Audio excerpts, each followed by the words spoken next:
pastor, foi levado à cruz, morto, sepultado, ressuscitou ao terceiro dia, é um bom pastor. Aos centenas de anos se passaram, estamos no século 21, hoje Jesus ainda é o bom pastor. Ele é o bom pastor e para sempre Ele será o bom pastor. E todo obreiro que se espelhar em Jesus será um obreiro que fará o trabalho de Deus com graça, porque Ele dará graça a todos que se espelharem nele. Isso é receber os seus ensinos, o que Ele deixou para nós fazermos. Então, quero dizer, Jesus é o pastor dos pastores. Ele é o bom pastor. Ele tem esse adjetivo qualificativo. Ele é o bom pastor. Não tem outro que se possa comparar com ele, de maneira nenhuma. E ele chegou a dizer: o bom pastor dá a sua vida pelas ovelhas. E de fato, ele deu a sua vida na cruz, onde morreu. Sua vida foi entregue em favor das suas ovelhas. E todos nós agora somos ovelhas do seu rebanho. Aqui os irmãos do Botucatu são ovelhas do rebanho de Jesus Cristo, nosso Senhor. Nós, os pastores, os obreiros que dirigimos grandes setores ou pequenos setores, o obreiro que dirige uma pequena congregação, pode ter 10 irmãos, pode ter 12, pode ter 50, pode ser 100, não importa. Nós temos um dever sagrado, primeiro, de dar alimento ao rebanho. Dar alimento ao rebanho significa levar a palavra de Deus ao rebanho. E quando a palavra de Deus é abundante na igreja, que ela é entregue à igreja, sob a direção de Deus, sob a inspiração do Espírito Santo, dia e após dia, mês após meses, anos e após anos, aquele rebanho fica sadio, espiritualmente falando, aquele rebanho fica robusto. E quando as ovelhas são sadias, é normal que elas produzam lã, é normal que elas produzam leite, e é normal que elas se reproduzam também. Não é o pastor que gera ovelhas, as ovelhas é que geram ovelhas. Cabe ao pastor nutrir as ovelhas com a palavra de Deus, para que sejam sadias, sejam fortes, sejam robustas, e as ovelhas então darão tudo quanto é preciso: a lã, o leite, os filhotes, a reprodução virá normalmente. Segundo, o pastor deve cuidar do rebanho, porque sempre há perigos que rondam as ovelhas. Lá na Palestina, quando o pastor tomava conta das ovelhas, ele tinha que defendê-las dos lobos devoradores que vinham na calada da noite, querendo saciar sua fome para comer uma ovelha. Também havia as serpentes também que ficavam nas tocas, com mordidas, com veneno letal que podia levar a ovelha à morte. Espiritualmente falando, cabe ao pastor defender o rebanho dos mercenários, defender o rebanho dos falsos pastores, defender o rebanho das heresias, defender o rebanho das apostasias, ter cuidado com o rebanho, para que as ovelhas não sejam levadas, não sejam devoradas por lobos devoradores, por mercenários, por falsos pastores que rondam esse arraial evangélico já no nosso querido Brasil. Terceiro, cabe ao pastor viver com o rebanho. Pastor que vive com o rebanho tem cheiro de ovelha, tem cheiro de ovelha. E o pastor que não vive com o rebanho tem outro cheiro. Não sei o que é esse outro cheiro. deixando de outra coisa, vamos falar assim, deixando de outra coisa, mas a nós que Deus colocou em frente ao rebanho, o rebanho pequeno ou o rebanho grande, numeroso, de milhares, nós devemos viver com o rebanho. E aqueles que têm essa vocação divina de ser pastor, eles sofrem pelo rebanho, eles choram pelo rebanho, e alguns até morrem também pelo rebanho. Isto é verdade, mas eu faço uma distinção. Existe o pastor por profissão e existe o pastor por vocação. Por profissão é outra coisa. O pastor por profissão é aquele que só está ali para pegar o seu sustento, pegar o seu dinheirinho, para manter a si mesmo, manter a sua família, mas ele não tem ligação espiritual, ele não tem vínculo com o rebanho. Mas o pastor por vocação, e esse vive a igreja 24 horas no dia. É verdade.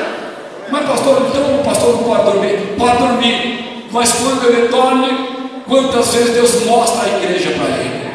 Mostra em sonho espiritual, mostra em revelação.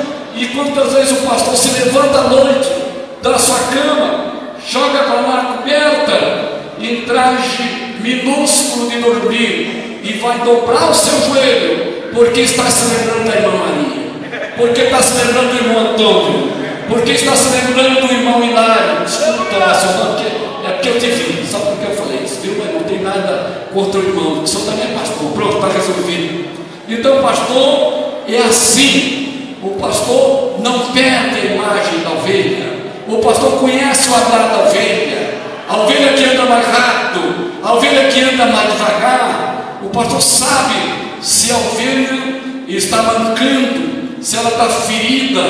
Ele sabe que precisa de um curativo. Se ela está magra, ele sabe que precisa de alimento. Se tem uma bicheira, ele vai curar a bicheira, ele vai tirar os vermes, ele vai fazer um curativo. O pastor vive com o rebanho, trabalha para o rebanho, porque ele tem vocação divina para fazer isso. Vocação divina.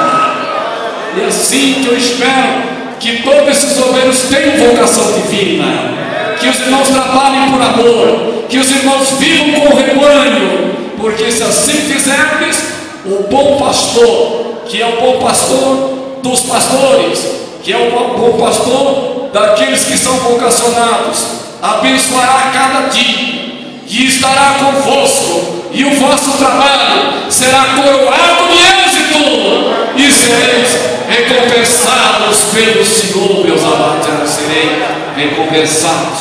E como eu não tenho muito tempo, eu só vou dar umas pequenas pinceladas aqui no Salmo de número 23, Davi falando de Deus como seu bom pastor, só para elucidar um pouquinho mais, só para jogar um pouquinho mais de luz nesse assunto. O Senhor é o meu pastor e nada me faltará. E ele queria dizer que o Senhor não deixaria faltar nada do que era necessário em sua vida. É isso, por isso que ele fala: o Senhor é meu pastor e nada me faltará. Ele não vai me deixar faltar nada do que é necessário. Haja o que houver, o Senhor me suprirá. Se for preciso também, o Senhor me corrigirá. Se for preciso, o Senhor também me mostrará. Se eu estiver doente, o Senhor me curará. Se eu estiver fraco, o Senhor me levantará. Se eu estiver em perigo, o Senhor me guardará. O Senhor é o meu pastor e nada me faltará. Nada mesmo. Nada mesmo. Faz uma linha para mim aqui. E o verso 2: deitaram e fazem verdes passos, guia-lhe mansamente as águas tranquilas. E ele falava que nesses pastos verdejantes tinha alimento para ele, que nessas águas tranquilas tinha uma água fresca, tinha água boa para ele beber. Agora deu certo, eu falei água boa, bebendo água aqui.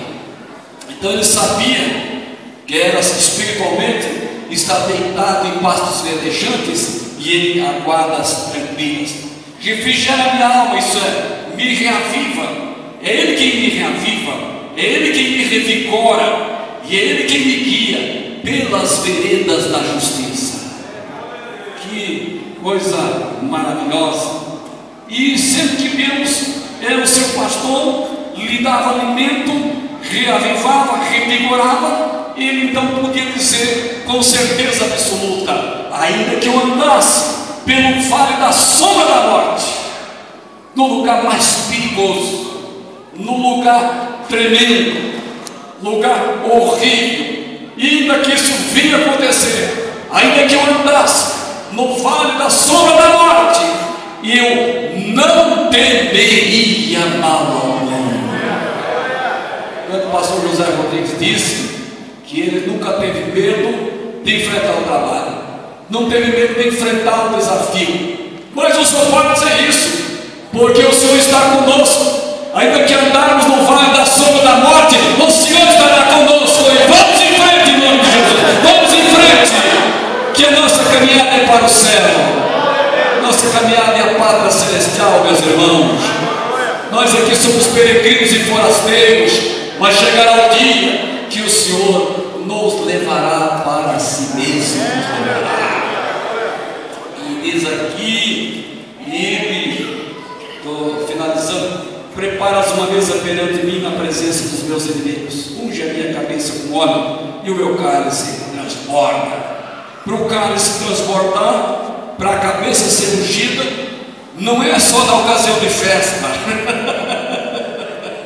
não é só na ocasião de alegria, não é quando o vento bate a nosso favor, não é quando as coisas não são fáceis, mas também nas dificuldades, mas também se houver inimigos, se houver alguém que queira nos atrapalhar, não tem problema, o Senhor unge a cabeça com óleo e o nosso cálice transborda de alegria.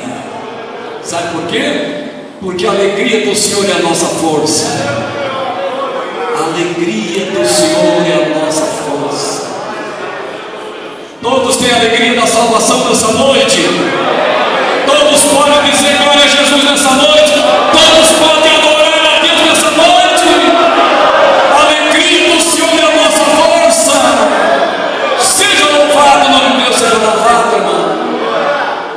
E ele diz, encerrando aqui: certamente que a bondade e a misericórdia me seguirão todos os dias da minha vida.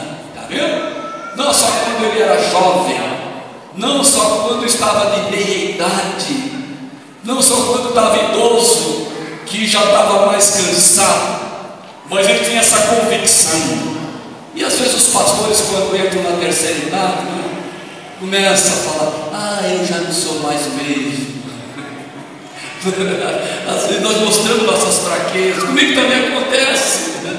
Às vezes eu falo para algum companheiro: você está pensando que eu tenho 25 anos, rapaz? Tem que dormir mais cedo, tem que me alimentar melhor, tem que fazer um pouco de exercício. E às vezes nós sentimos o peso dos anos que vem sobre nós, parece que nós queremos até fraquejar, parece que nós queremos uma pausa para um descanso. Mas Davi dizia: certamente que a bondade e a misericórdia me seguirão todos os dias da minha vida. Davi queria dizer: quando eu era novo, a bondade e a misericórdia de Deus estava comigo. Quando eu cheguei à meia idade, a bondade e a misericórdia de Deus estava comigo. E agora que sou velho, a bondade e a misericórdia de Deus também está comigo. Seja louvado o nome de Deus, seja louvado, irmão.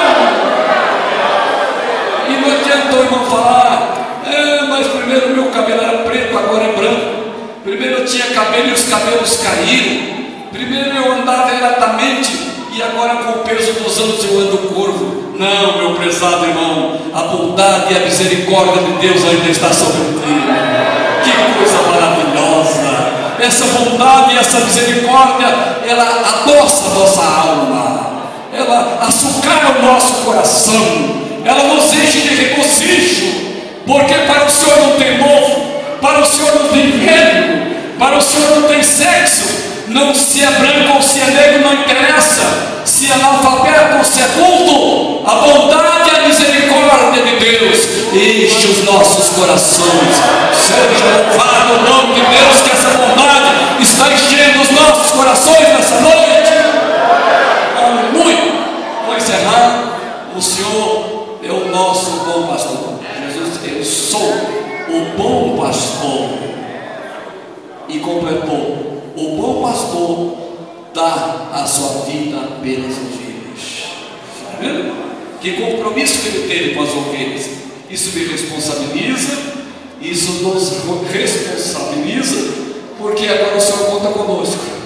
E se o Senhor conta conosco, façamos a sua obra enquanto é dia, porque a noite vem quando ninguém mais pode trabalhar. E eu leio o relógio, são 9 horas, usei apenas 20 minutos.